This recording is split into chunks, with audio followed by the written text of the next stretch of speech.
소위 개딸 이재명 대표 강성 지지자들에게 가장 공분을 샀던 얘기가 이 얘기였거든요.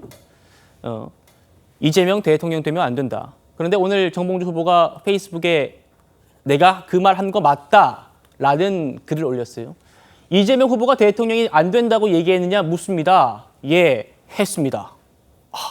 예. 사실 뭐 정봉주 후보 입장에서는 사실 이 이야기가 그러니까 본인이 유세 직후에 기자들하고 소위 말하는 백브리핑 단계에서 나왔다는 거잖아요. 그렇다고 한다면 기자들한테 한 이야기를 자기가 지금 부인할 수 있을까요? 소위 말하는 빼박이잖아요. 빼도 박도 네. 못하는 그런 상황이잖아요. 그렇다고 한다면 이 상황 자체를 전혀 그러니까 이 없던 걸로 할 수는 없겠으니까 그러니까 뭐라고 이야기를 합니까? 얘기 본심은 오직 민주당에 대한 충정과 이재명 대표에 대한 애정으로 한 이야기라는 거잖아요. 그러니까 이재명 대표가 지금 그러니까 이 대통령이 안 될 수도 있는 이유가 뭐냐? 이재명 대표를 파는 이재명 파리 하는 사람들 때문에 네. 상당히 그러니까 당신과 민심이 왜곡될 수 있는 상황이 발생하고 있다. 그렇기 때문에 내가 앞장서서 이러한 부분들을 어느 정도 그러니까 이 차단하기 위해서 분위기를 뭔가 좀 이렇게 쇄신하고 전환하려는 예. 그런 충격요법으로 한 이야기라는 식으로 지금 본인이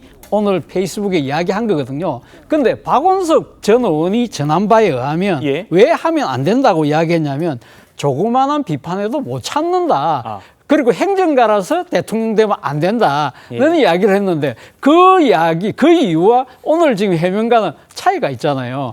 그러니까 뭔가 이 사항 자체는 본인이 인정을 하면서도 뭔가 이 해명을 하는 과정에 있어서는 좀 엉길 수밖에 없는 이러한 부분을 과연 민주당 당심은 어떻게 평가할까 저는 좀 궁금합니다. 자, 그러니까요.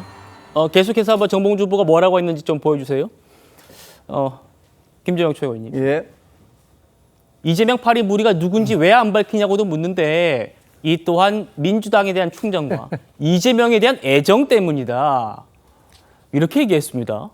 어떻게 좀 해석되십니까? 그러니까 어차피 이건 빼박이어서 엎을 수는 없는 상황인데 나 이재명 대표가 대통령 되면 안 된다라고 얘기했는데 나 애정이 많아. 또 이렇게 얘기했네요.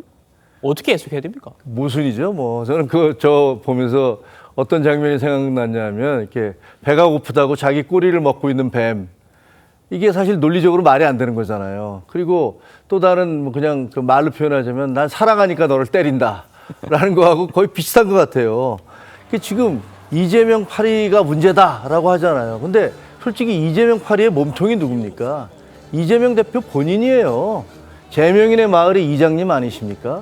그리고 많은 분들이 지금 제명인의 마을 이장에서 내려오세요. 거기가 너무 지금 이른바 개딸들의 집합소가 되고 있고 너무 거기서 증오 그리고 공격 이런 것들 횡행하고 있으니까 내려오세요 했지만 안 나오시잖아요. 그리고 실제로 그런 분들에 대해서 그런 그 개딸들이나 이런 분들의 어떤 극한 행동들에 대해서 그것을 제재하거나 제어하는 발언은 안 하신단 말이에요.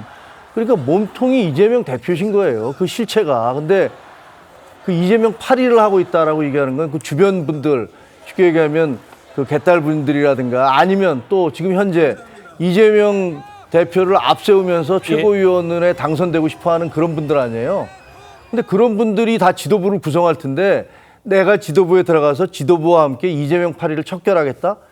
아니, 그분들이 다 같이 이재명 대표와 함께 이재명 파리를 하고 계신 분들인데 그걸 어떻게 척결을 해요? 그러니까 제가 보기엔 논리적으로 이게 말이 안 맞는 말씀을 하고 계신 거고 그 본심이겠죠. 제가 보기에는 이재명 대표는 당 대통령 되면 안 되는 사람이고 이재명 파리가 문제가 있다. 이게 당을 망치고 있다 이렇게 생각을 하지만 그 막강한 표심 앞에서 어쩔 수 없으니까 저렇게 이제 지금 그 발뺌을 하고 계신 것 같아요. 네. 자, 한번 시청자 여러분들 한번 생각해 보십시오. 첫 번째로는 이재명 대표 대통령 되면 안 된다라고 했죠.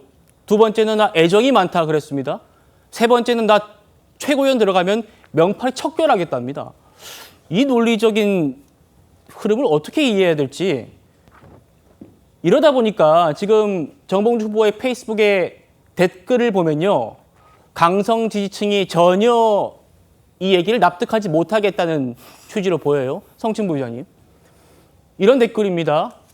도대체 누가 민주당 차기 대선 주자라는 말이냐. 명팔이 본인도 만만치 않게 하지 않았느냐. 수석 최고위원이 돼가지고 자신이 정치 기획을 하겠다는 욕심이 있으신 것 같아. 여러 해명했지만 성에 안 찬다 이 얘기예요? 그렇죠. 지금 그 강성진 지층이 원하는 것은 일단 사과를 또 요구하고 있는 것이고요. 그 발언에 대해 실수했다라는 발언을 원했던 건데 그 발언을 난 했다. 안 했던 게 아니고 그리고 발언에 대해서 어떻게 보면 변명을 하신 거죠. 그 뭔가 애정을 갖고 있기 때문에 그런 건 발언까지 했다고 하는 건데 강성진 지층이 보기에는 이게 눈에 성에 안 차죠. 그렇기 때문에 지지를 처리하고 있는 것으로 보여지고. 근데 저는 글쎄요, 정봉주 후보는 그 변한 게 없다고 생각합니다, 개인적으로는. 왜냐면은 이재명 대표의 그 강성 지지층으로부터 한때 사랑을 받았을 때 박용진 의원을 잡으러 가겠다라고 했을 때도 어떻게 보면 정봉주 후보는 그때부터 그냥 솔직한 사람이었고 그냥 속에 있는 내용을 누구 같으면은 그냥 내가 그 지역을 한번 더 좋게 만들어 보겠다 이렇게 갈 수도 있는데 뭐 당의 정책성과 맞지 않는 사람 잡으러 가겠다 이렇게 그냥 대놓고 솔직하게 얘기하지 않았습니까? 네. 그런 솔직함이 때로는 득이 되는 것이고 이럴 때는 또 독이 되기도 하는 겁니다. 그렇기 때문에 아마 수석 최고위원이 될지 뭐 어떻게 지도부에 입성할지 모르겠으나 또 결과가 어떻게 될지 모르겠으나 만약 지도부에 입성한다면 정봉주 후보는 또 그때 가서도 또 솔직하게 뭔가 발언을 할 겁니다. 뭔가 필터링 없이 발언을 할 것이고 그런 것 때문에 글쎄 강성 지지층들은 아무래도 더 자신들이 지지를 해줬었기 때문에 그래도 나는 당신을 찍은 사람들도 우리는 많은데 이런지를 모르고 찍어줬기 때문에 더 분노를 하는 것 같긴 합니다. 예. 그렇기 때문에 강성 지지층의 분노도 또 이해는 가지만 정봉주 후보는 원래 저랬던 분이었고 앞으로도 그럴 사람이다라는 말씀드립니다. 알겠습니다.